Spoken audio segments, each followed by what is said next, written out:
Welcome to the Unsolved Mystery YouTube channel and our exclusive series, JonBenet's Web Truths. On this evening's episode, we will be featuring the 1998 MSNBC news special, Time and Again, Who Did It? JonBenet Ramsey. But as we do, without any further ado, let's get right into this. It's a scary headline for the front page of Boulder, Colorado's small-town daily newspaper. A warning from the mother of a little beauty queen, JonBenet Ramsey, who was murdered in her own home sometime Christmas night. Patsy Ramsey warned other parents, keep your babies close to you. There is someone out there. The parents tried to avoid cameras today. They're still in Atlanta where they buried their daughter 2 days ago. But last night, police in Boulder were shocked to see John and Patsy Ramsey interviewed on cable television. The police, who have now sent 5 detectives to Atlanta, have been saying the parents were too grief-stricken to be interviewed by them. The interview provided a lot of details police have refused to release. Specifically, what the parents say was a 3-page ransom note. The mother said she found it in a stairway leading to the kitchen. It was addressed, she said, to Mr. Ramsey, and the first line read, "We have your daughter." The father said the note warned, "Don't call the police." Each parent has hired a lawyer, but both say it's sickening at any hint they may be involved. Still, there are many unanswered questions. The parents acknowledge the killer must have known the house. The girl's bedroom was on the 2nd floor, but the body was left in an obscure room in the basement, and there were no signs of a break-in. It's also reported the girl was strangled with a noose-like cord and her mouth taped. JonBenet was a pretty and very talented 6-year-old. She'd won several beauty contests. Tonight, though, it is the mystery of her death, which so many people are wondering about. The mystery surrounding JonBenet's death only grew. New details emerged, but they only seemed to add to the confusion and the nagging doubts. A fresh blanket of snow this morning gave a sense of tranquility to the home where JonBenet Ramsey was murdered 12 days ago. But the little girl's mother is telling friends she will never go back there. The parents, John and Patsy Ramsey, are back in Colorado, attending a church service in Boulder Sunday before going back into seclusion. Pictures of the family were choreographed by their newly hired media consultant. The Ramseys are a media-savvy family, from putting together a 12-minute video Christmas card 2 years ago A very Merry Christmas.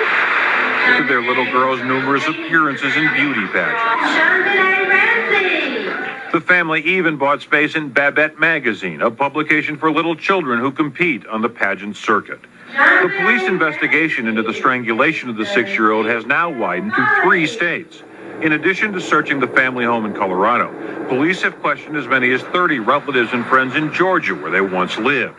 And today, NBC News learned detectives executed a search warrant at the Ramsey vacation home in Charlevoix, Michigan. Police asked the judge there to seal the warrant because, quote, it contains information known only to the killer or killers. That search is part of our active, ongoing investigation, gathering information. Over the weekend, a few more unconfirmed details leaked out. The paper the ransom note was written on came from a legal pad police found in the home.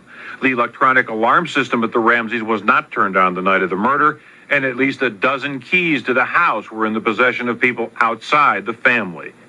In Colorado today, people are beginning to wonder if the parents, who have yet to be formally interrogated by the police, are getting special treatment. You have money, you have influence, and you can make things easier for yourself. Something's wrong there. It will be a long time before things are right at JonBenet's elementary school. Grief counselors were on hand today trying to explain the tragedy, and there was a moment of silence for the little beauty queen. Questions about the parents, questions about the police, when Time and Again continues.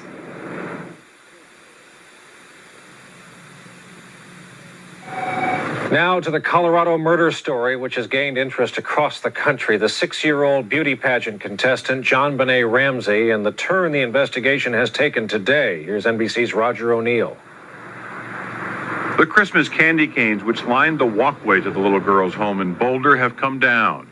But a single pink rose left by a stranger reminds everyone there was a murder here 16 days ago. Today, police confirmed they were looking into a 911 call from the Ramsey home several days before Christmas and before the murder, but it was what officers call a hang-up. No recording was made. The lack of any apparent police progress in making an arrest is leading some to question whether police lost important clues and evidence. Specifically, when officers didn't go along with the father, John Ramsey, to search the home. He found his daughter's body in the basement, but may have contaminated the crime scene. The father claims in his rush to see if JonBenet was still alive, he moved the body, carrying it upstairs. The position of the rope around her neck and a second rope around her wrist also changed. And he says he ripped the tape off his daughter's mouth. The murder and the mystery around it is capturing worldwide attention. Reporters from Australia are in Boulder. British newspapers and television are carrying the story, and the tabloids will too in their next editions. In yet another unusual twist in this unusual and tragic case, the police chief in Boulder will talk to the community, but his words will surely be heard around the world. Roger O'Neill, NBC News, Boulder. That was January 9th, 1997. That evening, Boulder's police chief defended his department's handling of the case and asked the media to back off. It didn't happen. As Boulder police narrow their list of possible suspects, the family of JonBenet Ramsey seems to be moving out of the spotlight. NBC News has learned the older half-brother and half-sister of the little girl were in Atlanta the morning after Christmas, the morning the body was found. Until now, police have only said the older siblings, 20-year-old John Jr. and 24-year-old Melinda, were out of state, but never how far. The family's media consultant, Pat Corton, claims handwriting experts hired by the Ramseys now agree with the preliminary police analysis that John and Patsy Ramsey's handwriting and that of their 9-year-old son, Burke, do not match the ransom note. NBC News has also learned that 3-page note may have been written by more than one person. It is still being analyzed in this police lab by forensic scientists. He's in the background. Meanwhile, John Douglas, a well-known former FBI expert on serial killers and sex crimes, has joined the Ramseys' private investigative team. Here's a dossier on Lecter. Douglas was the inspiration for one of the central characters in the movie The Silence of the Lambs. Can I speak with you? You're one of Jack Crawford's, aren't you? To analyze any case, what you have to do is, I've always said, is to walk in the shoes of the subject and the victim. You perpetrate a crime where you feel comfortable. You perpetrate a crime on your home turf. With pressure building both legally and perhaps more importantly from a disgusted public, the newspaper tabloid Globe agreed late this afternoon not to print any more photos of JonBenet Ramsey's body. It also agreed to return to the Boulder coroner's office the 7 crime scene pictures it has. In return, Boulder officials agreed to drop all legal proceedings against the paper, but the settlement doesn't lessen the coroner's anger. I think I'm on the record as having said that I think it's a despicable thing to do. I still stand by that statement. Most Colorado stores refused to sell the tabloid this week, and a boycott against the magazine seemed to be growing, even though nationwide interest in the mystery shows no signs of letting up. Roger O'Neill, NBC News, Boulder.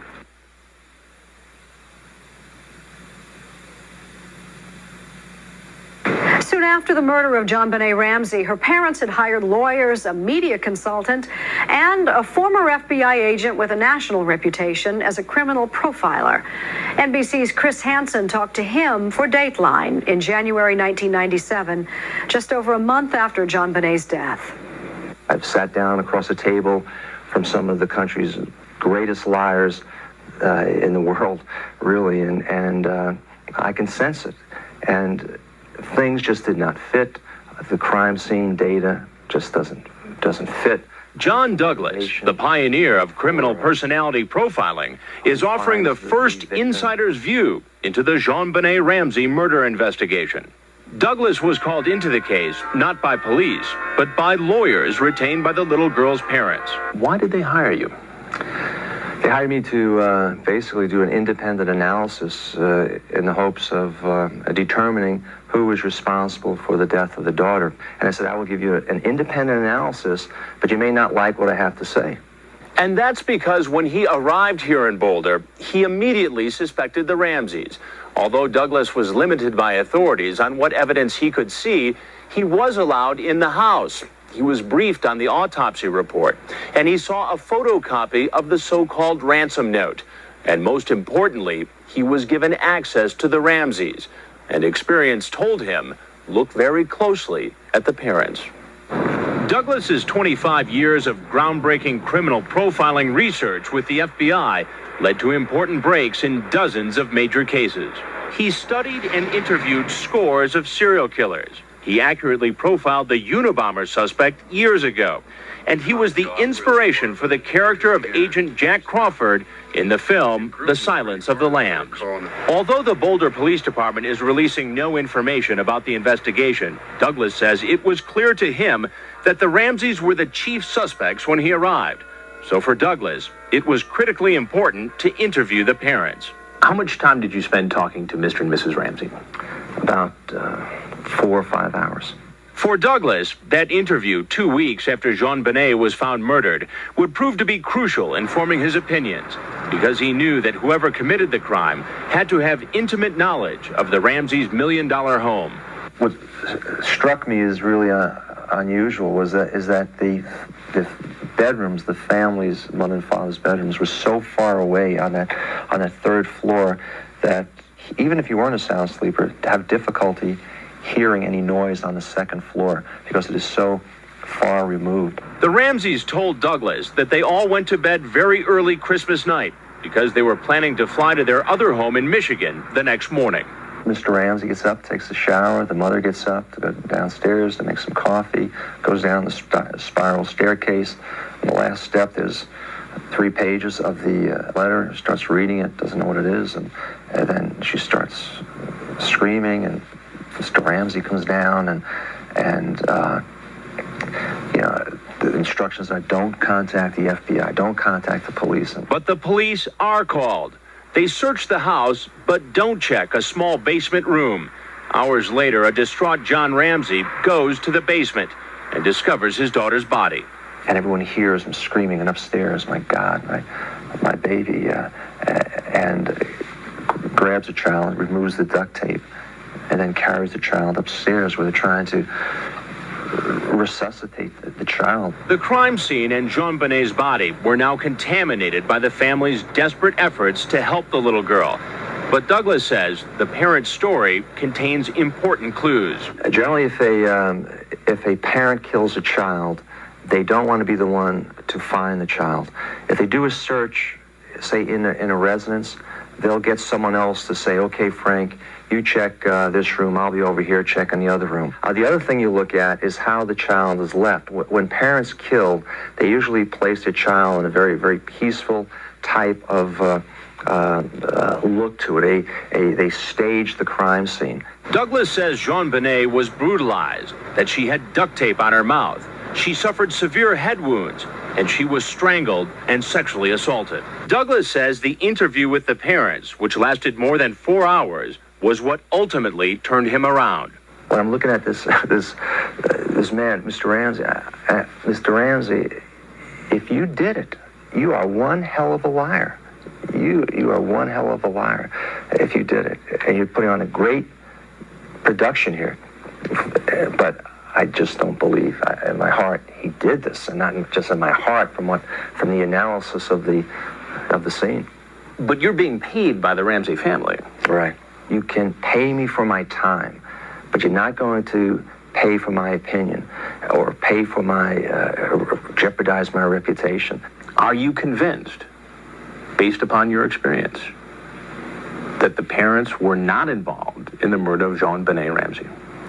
What I've seen and experienced, I say they were not involved. The so-called ransom note that was left at the Ramseys' home demands $118,000, and we now know that $118,000 is the amount of the bonus John Ramsey was expecting this year.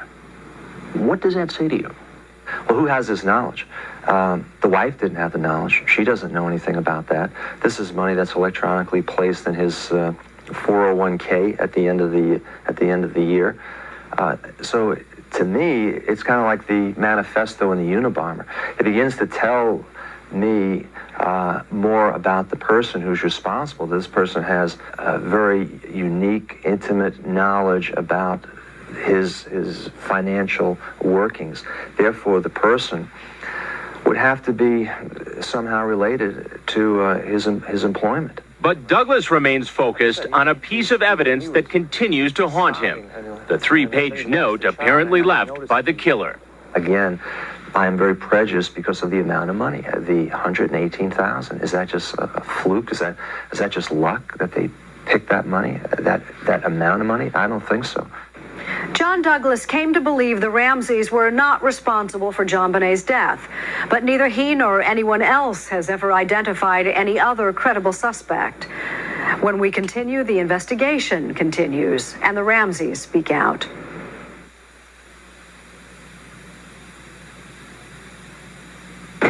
Welcome back to Time and Again as we look back on the case of JonBenet Ramsey as it unfolded in the months following her murder at age 6 over Christmas 1996.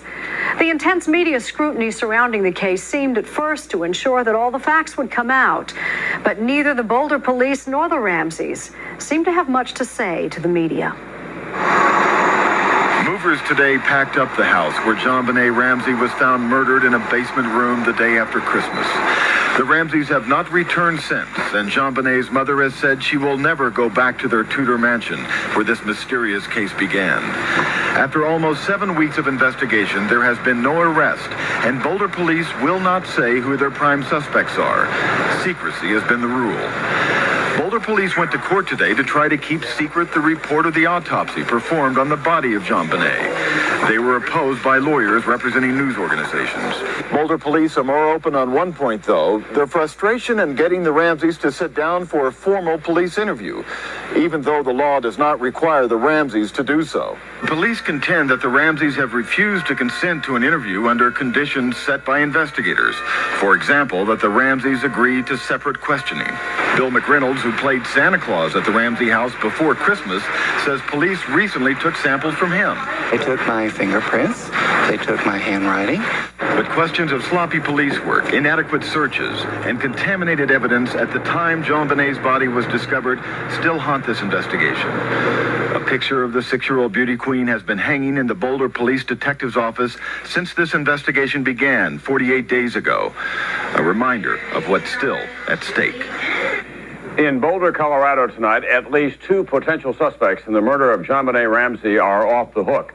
Officials now say that JonBenet's stepbrother and stepsister have been ruled out as suspects.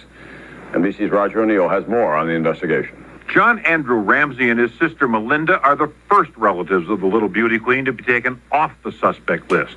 For more than a month, Boulder police have been trying to verify a detailed account of the whereabouts of John Ramsey's eldest children. The hour-by-hour log begins on December 24th and places the two in Atlanta.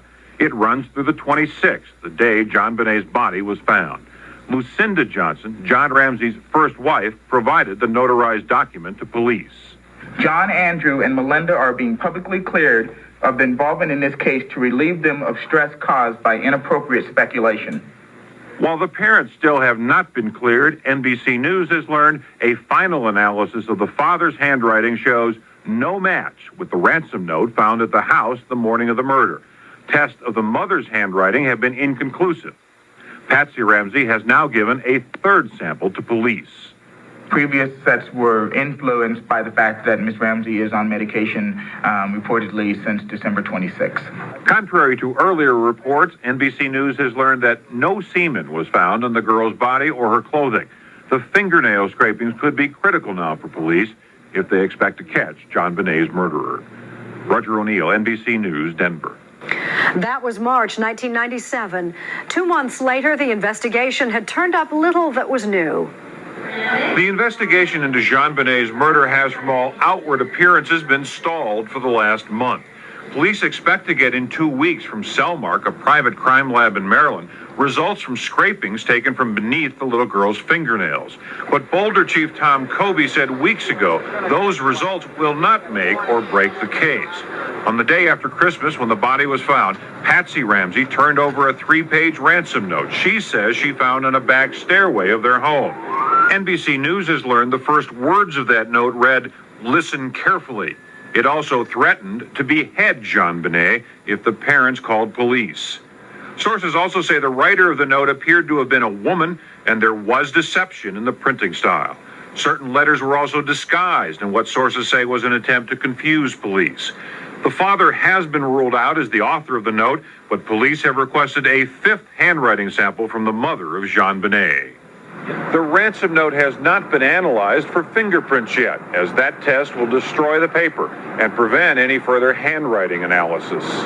A special task force of investigators and attorneys meets regularly, but one member, Bob Grant, a local district attorney, admits the evidence so far is very thin. If Boulder officials knew and there was sufficient evidence to establish that, then there'd be someone named as a defendant and there'd be a case proceeding in court. Boulder DA Alex Hunter has admitted there may never be an arrest in this case. It's been just over 4 months now since the little beauty queen's body was found, and most experts say the more time that goes by, the less likelihood the killer will ever be found. When we come back, in an extraordinary appearance before a select group of reporters, John and Patsy Ramsey deny involvement in the death of their daughter. For all of us.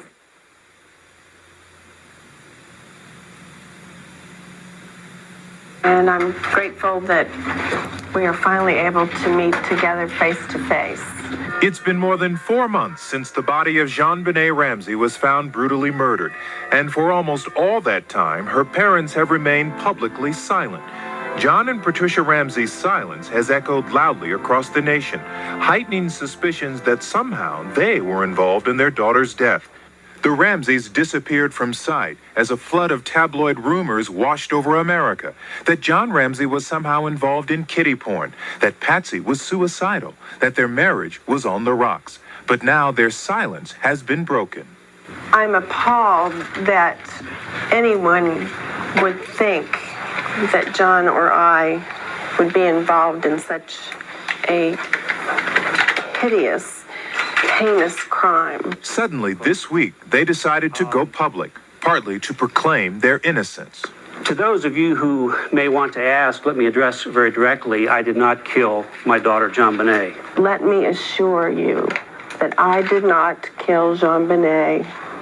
I did not have anything to do with it. I love that child with my whole of my heart and soul. And they appealed for help, reminding viewers of a $100,000 reward for information leading to the arrest of JonBenet's killer. We'll find you. We will find you. I have that as a sole mission for the rest of my life. We feel like there are at least 2 people on the face of this earth that know who did this. And that is the killer and someone that person may have confided in. And we need that one phone call. We need the one phone call. Please, please, if you know anything, I beg you to call us. Call us. Only hand-picked journalists from Denver were invited to the meeting. I got a phone call Wednesday night and said I would receive a message on my pager about a Ramsey interview. KUSA's Paula Woodward, one of the invited reporters, told Dateline they didn't make it easy. Then I got a page that said the Ramseys are having an invitation-only interview. Be in Boulder at 10 a.m. Thursday morning. Seems kind of strange, doesn't it? It was very secretive. I've never had anything like that before. Be anywhere in Boulder? Be anywhere in Boulder. And so you got a phone call in Boulder Thursday morning? Got a phone call in Boulder Thursday morning about 10 o'clock, and it said, come to this location. Here's your password to get in. Be sure you have press credentials, and get here as soon as you can. So what was the password? Subtract. And there were conditions. No questions about the night of the murder. No questions about their interview with police a day earlier. That interrogation finally took place on Wednesday, after months of often heated negotiations. According to sources, the Ramseys were questioned separately. First Patsy for more than 6 hours, then her husband for 2. Frankly, we were, as you might imagine, insulted that we would even be considered suspects in the death of our daughter, and felt that an interrogation of us was a waste of our time and a waste of the police's time, but because they have to do this, we're willing to do it. Ramsey says the formal interview took so long to arrange because relations between the family and the police were badly strained, dating from the very beginning, when he claims police had threatened to withhold JonBenet's body until the Ramseys talked. We were absolutely nauseated by that and appalled. And frankly, that's when the worm turned. When we heard that was going on, we just said, what are we dealing with here? You asked, how are we coping? Literally, it was hour by hour, day by day, week by week. There is no rule book written as to how you handle something like this. And we've suffered the loss of our child as well as this travesty of all of this that's happened on top of it. There are still so many unanswered questions. The autopsy released indicated death by strangulation, that it was classified as a homicide. To this day, little more than that has been revealed about the circumstances surrounding JonBenet's death. Where did she die? In her bedroom or in the basement room where her body was found? What time did she die? Was she sexually abused? Only a partial version of the autopsy report has been released. It confirms JonBenet was strangled, bludgeoned, and there were scrapes and bruises on her face and body. The coroner also found abrasions in her genital area and indications of chronic inflammation of the genitals. Some experts claim that could be a sign of long-term sexual abuse, but John Ramsey says that allegation sickens him. There have also been innuendos that she has been or was sexually molested. I can tell you those were the most hurtful innuendos to us as a family. They are totally false. It was videos and photos like these that grabbed America's attention. Little JonBenet, the beauty queen, a 6-year-old in full makeup wearing provocative costumes. That was a few Sunday afternoons. You know the criticism I'm talking about. I know, People accuse her of dressing her up like a little adult. Was there any inappropriate behavior going on? Absolutely not. Absolutely. Mr. Those, and I'm so happy that we have those pictures. It's all that we have. That was just one very small part of JonBenet's life. That was a few Sunday afternoons. But there are other concerns. Wouldn't the killer have needed intimate knowledge of the house to know about the remote room where the body was found? If kidnapping was the original intention, why was the body left behind? Just 4 months ago, the Ramseys were members of Boulder's social elite. John Ramsey, the self-made millionaire who turned a computer company he founded in his basement into a $1 billion a year operation. And Patricia, a former beauty queen herself, Miss West Virginia 1977, who had introduced her daughter to child beauty pageants just a year before she died. You may be eluding the authorities for a time, but God knows who you are, and we will find you. An arrest is absolutely necessary in our lives for closure. Our lives cannot go on the same as they might have had JonBenet still been here. We feel like God has a master plan for all of us, and that in the fullness of time, our family will be united again, and we will see JonBenet. Dateline NBC reporting on the Ramsey case in May 1997, where things stand 6 months after the murder. And still to come, the 1-year anniversary, when Time and Again continues.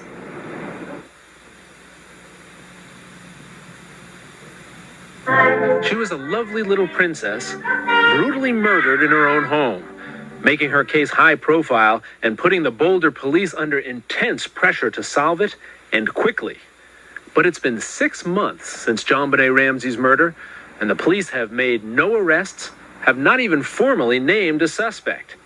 And if that weren't enough, now the police are facing increasing criticism from legal experts, other law enforcement officials, and the media over their handling of the case from the minute they arrived on the scene. The situation right from the first footstep of the police officer was not handled right. Jay Salpeter, a private investigator, is a former New York City police detective who has worked on close to 200 homicide investigations, including about 20 child murders. Isn't the reality here, though, that police departments make mistakes all the time? Policemen and detectives are human beings. We're going to make mistakes, but hopefully the mistakes are kept at a minimum. In this crime, the mistakes were just monumental. Mistake number 1. The police did not secure the home as a crime scene when they arrived. They allowed friends and relatives of the Ramseys to go in and out of the house, contaminating evidence. I don't want any more fingerprints that shouldn't be in that home. I want everyone out except only police personnel and possibly the Ramsey family. Mistake number 2. The police just seemed to accept that the crime was what they were told by the Ramseys, a kidnapping. Mistake number 3. The police missed early signs that this could be something other than a kidnapping. There was no apparent forced entry into the house, and the ransom note itself was odd, including its demand of $118,000. Experts say ransom demands are usually large, round figures in the hundreds of thousands, and that notes tend to be short and to the point. This one rambled on for 2.5 pages. The extent of the size of that ransom note is a joke. Who sits down and writes a 2-page ransom note? It's basically, we have your child, we'll call you later. Mistake number 4. The police failed to thoroughly search the house. In a crime scene like this, police routinely search from top to bottom, looking for the missing person and evidence. Mistake number 5. The police allowed someone other than an officer to search the home. 7 hours after the police arrived, they asked John Ramsey to search the house, looking for anything unusual, which he did, accompanied by 2 friends, but no officers. Mistake number 6. The police did not immediately attempt to formally question obvious possible suspects about the case. Instead, the Boulder police allowed the Ramseys to grieve for a few days before requesting formal interviews, which ultimately did not take place until 4 months later, and after the Ramseys had received copies of the ransom note and transcripts of their initial conversations with police. Sal Peters says that the Boulder police have handled this case differently from most police departments. I would say that most major cities handle their crime scenes the same way. Take it over. Bring in your forensic people. Search it. But aren't we being rather unfair to the Boulder Police Department by leveling this criticism at them when we realize that they've had only 16 murders in the last decade? We're not being unfair. They had other avenues. They could have reached out and help was being offered to them, which they did not take. Sal Peter is just one of many who offered his expertise and was turned down. In fact, in the critical early days of the investigation, the FBI, Denver police, and reportedly the Colorado Bureau of Investigation were all rebuffed. Although in recent months, the police have accepted some outside help. There will not be an arrest in this case unless there's a confession. There were no witnesses to this crime. The forensic evidence has been destroyed. How can there be an arrest? And it's time that the people in Boulder and the people of our country are notified of this. That was June 1997. And despite the expressions of confidence of the Boulder Police Department, a solution to the case was nowhere in sight. Details from the autopsy report released by court order when we return in a moment.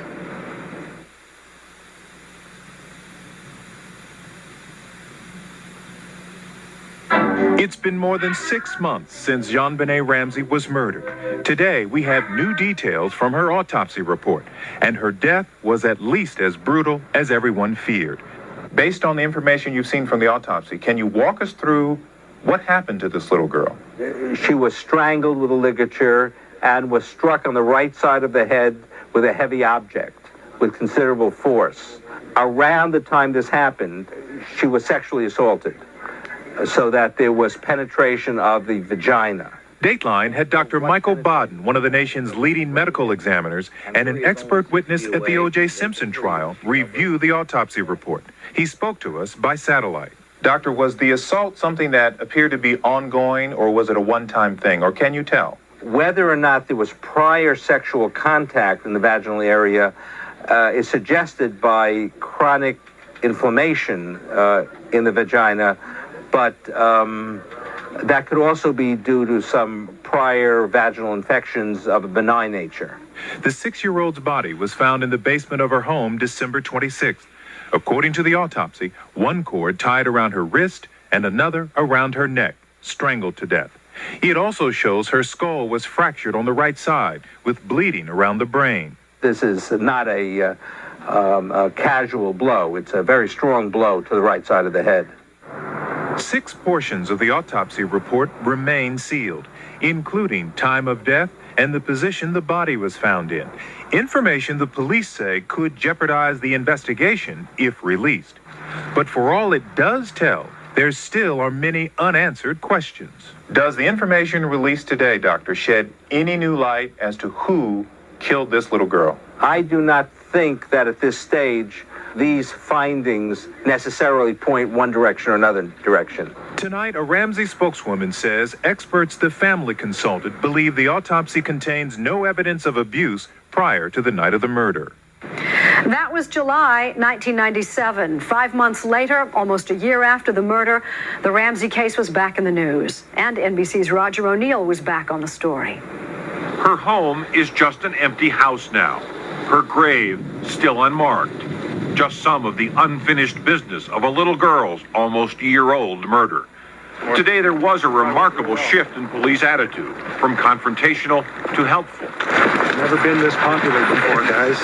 But the new man in charge of the JonBenet Ramsey case still couldn't say police are any closer to solving the grisly crime. We have not yet submitted a case for prosecution, nor have we prepared an arrest warrant. Beckner confirmed John and Patsy Ramsey remain under the umbrella of suspicion, and police want to talk to the parents again. They have new questions. But NBC News has learned Boulder police still haven't eliminated at least two others, considered by some law enforcement officials, including FBI agents, as viable suspects. Neither has any connection with the family and would have been considered intruders in the Ramsey home. Asked about other suspects, Beckner acknowledged there were some, but he admitted much of the work his team is doing now is re-examining old clues. Regardless of what has happened in the past, we are only looking forward with the goal of solving this case. The words were pretty. The language was flowery. But defense attorney Larry Posner adds, we didn't hear anything today that was evidence of an investigation coming to a conclusion. This is an investigation still searching for answers. With the complexities involved in this case... Former federal prosecutor Mimi Wesson watched the police briefing. The longer an investigation goes on, the more pessimistic one ought to be that there's going to be an arrest and a successful prosecution. A year ago, candy canes welcomed visitors to the Ramsey home in Boulder. Today, where the family now lives in Atlanta, there is no sign of the holidays and no sign that this Christmas tragedy will ever end. That was December 1997, almost a year after the murder. The Ramsey case goes on, of course. Who killed JonBenet? That question may someday be answered, but why anyone would kill a beautiful 6-year-old girl? That is likely to remain a mystery for a very long time. That's time and again for now. Thanks for joining us. I'm Jane Pauley, and we're history. To those of you who may want to ask, let me address very directly, I did not kill my daughter, JonBenet. I love that child with my whole of my heart and soul. And with that, we conclude this evening's episode of One Solved Mystery. If you are enjoying the programming, please leave a comment below and consider hitting the like, subscribe, and notification bell so that you can be notified when new videos drop. Otherwise, I hope to see some of you next Sunday at 7 p.m. Eastern Standard Time for our next installment.